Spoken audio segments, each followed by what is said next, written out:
ইচ্ছা করছে নিজের চুল নিজে ছিঁড়ে ফেলি। ভাই ঘুমের ওষুধ খায় ঘুমায় নাই, ছবি দেখে টাকা ফেরত চাই। খুবই ফালতু। চলে দৌড়ায় না তো ভাইয়া। বাঙালিদের কাছে যেই শ্রেণী মানুষ আছে যাদের কাছে ফাইটিং ছাড়া কোনো ছবি মনে হয় না। পাশে যে ভিডিও দেখতে আছে নিজেকে থতমা দিয়ে কত সুন্দর বয়ান দিতে আছে। এনারা হইছে হলো রকস্টার মুভির দর্শক।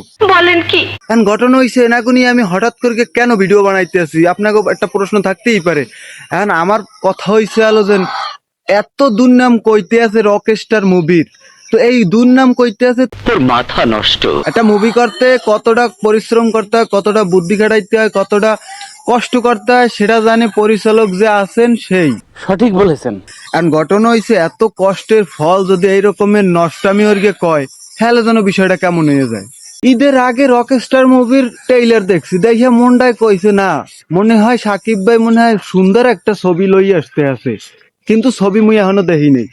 ঘটনা হইছে এনার দর্শক যেভাবে কইতে আছে এ শুনকে মনে হয় স্যাডেও দেখবে না মুভি। গত ঈদের যদি প্রিন্স মুভির কথা বলি, ওরে আল্লাহ দর্শক কি রোমাসমা কওয়া শুরু করছে, মুভি ভালো হয় নাই, হয় নাই, গল্পের আগা মাথা নাই। এবারে তোরা তো গল্পই বোঝো না, A to Z বোঝো না, কোন জায়গাটা শুরু হয়েছে আর কোন জায়গাটা শেষ হয়েছে।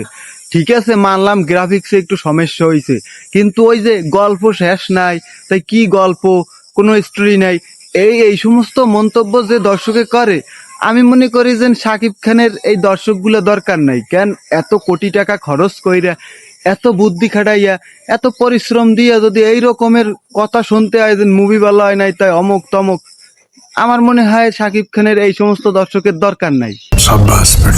রকস্টার মুভির দর্শকরা যেভাবে রিভিউ দিতে আছে ইয়ে দেখে আপনারা ভাইবেন না যে মনে হয় মুভি ভালো হয় নাই, তবে ভালো রিভিউ আছে। সবার তো সব জিনিস পছন্দ না, সো যাদের পছন্দ হয় নাই রকস্টার মুভি, এরা যদি কেউ আমার দর্শক হইয়া থাকেন কমেন্ট বক্সে জানেন। আর যদি জাগত রকস্টার মুভি ভালো লাগছে এরকমের কোনো দর্শক থাকলেও সেরাও একটু কমেন্ট করে জানান।